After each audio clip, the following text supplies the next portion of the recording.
Hello everyone, welcome back to my channel. Today let's go over a medium question that I just solved on my own. So again, I'm pretty happy about this because I struggled with this for over half a year until I learned a new technique yesterday and I was able to apply this problem. So really happy about this. Let me show you. So basically you want to return a Boolean here and you're given a list of lists, which is a matrix and a capacity. And for each sublist you have the number of passengers, the start destination, and the end destination. And you have a capacity, so at any point you want to figure out whether you have exceeded the capacity at any point in time. So for example, if you have 1 to 5, and then you have 3 to 7, at this point there are going to be 5 passengers because 2 plus 3 is 5, and 5 is bigger than 4, so return false. So this is basically a difference array technique question where you keep track of how many passengers are in the car at a certain time. So for example, this we would have a range from 1, 2, 3, 4, 5, 6, 7 because 1 is the smallest starting point and 7 is the biggest destination point. And from 1 to 5, you would say so 2 people have entered the car, and then from 3 to 7 another 3 people have entered the car, and then at any point, so if we accumulate this, we're going to get 2, 2, 5, 5, 5, 3, and 3. And since our capacity is 4, at this point we have exceeded the capacity, so return false. In this case, the capacity is 5, so everything else is the same, but if the capacity was 5, then it's equal to, then we filled up the whole car to the capacity expectations, but we haven't exceeded it, so we'd be good in that case, so return true. So if you know how the difference array technique works, then this isn't too hard. Let's first try to track the smallest starting point and the biggest destination point. So let's call this smallest is floats of infinity because anything is going to be smaller than infinity and we're trying to minimize this. The largest is going to be the opposite, float of negative infinity, because we're trying to find the largest destination point and anything is bigger than negative infinity. So now we can go through trips. So we're just going through each sublist from left to right. And we're going to update smallest with T1, which is going to be the starting point if it's smaller than float of infinity, which will always be in the first turn.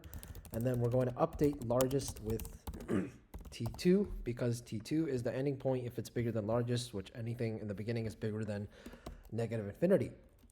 So now let's print smallest and largest, and that should give us 0 and 7 or 1 and 7. And that means that you have 1, 2, 3, 4, 5, 6, 7. So your total distance is going to be the largest minus the smallest plus 1 because these are indices. And then now you can just fill this with 0. So you have 7 blocks of 0 in an array because we're trying to figure out. So no one's in the car at any point in time, but as we iterate over this, we're going to fill up how many people are allowed in the car. So for T and trips, we're going to iterate over again. And now let's call this start and end, which is going to be T1 and T2. And then now, again, if we want to increase this portion by, let's just use this example. So 1, 2, 3, 4, 5. If we want to increase this portion by 2, we're going to make this 2, and then we're going to make the last one in this case, not the other last one, because this is the point, exactly the 5 point is when the passengers are dropped off. So a little bit different from before, but if start is less than or equal to 0 or is bigger than or equal to 0, it's in range, and start is less than length of A, then we can say a start is, we're adding T2, which is going to be, or T0, which is going to be the number of passengers that have jumped into the car. Same with end. If end is bigger than or equal to 0 and end is less than length of A, then A of end minus equal to t0 because that's how the difference array technique works. Let me show you if we print it out. Now, so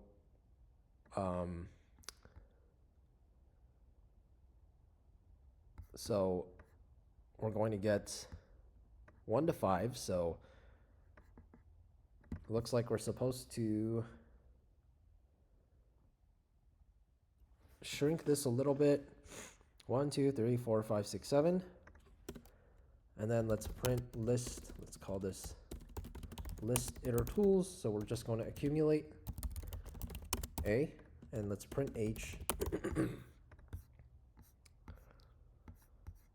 So 1, 2, 3, 4, 5. We want this back one.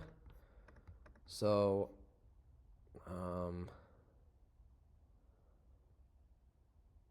let's do start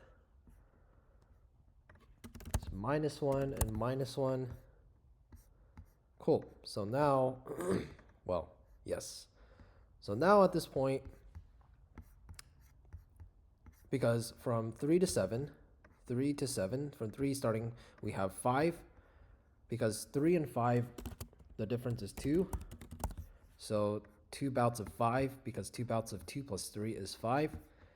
And then now, since we have this accumulated, we can just say at any point, if any number exceeds the capacity, return false.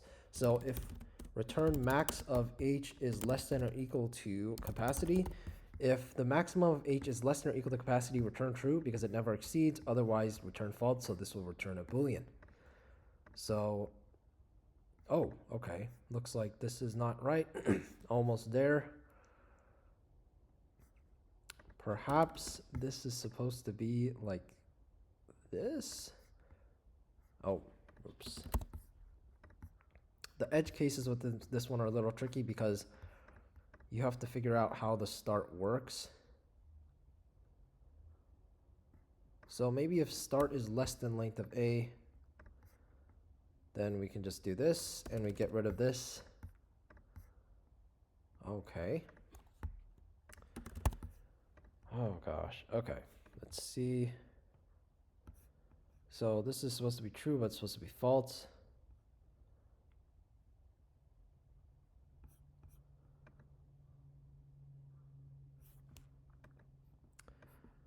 Let's say if end is supposed to be, so maybe n plus 1,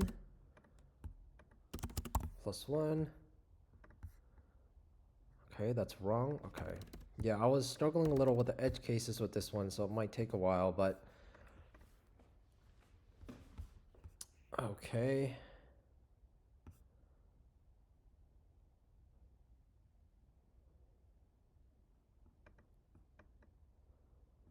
So let's say from 0 to 1, it's plus 9. Yes, 0 to 1.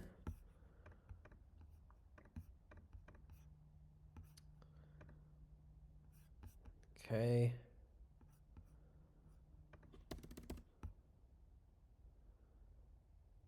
So from 0 to 1, right?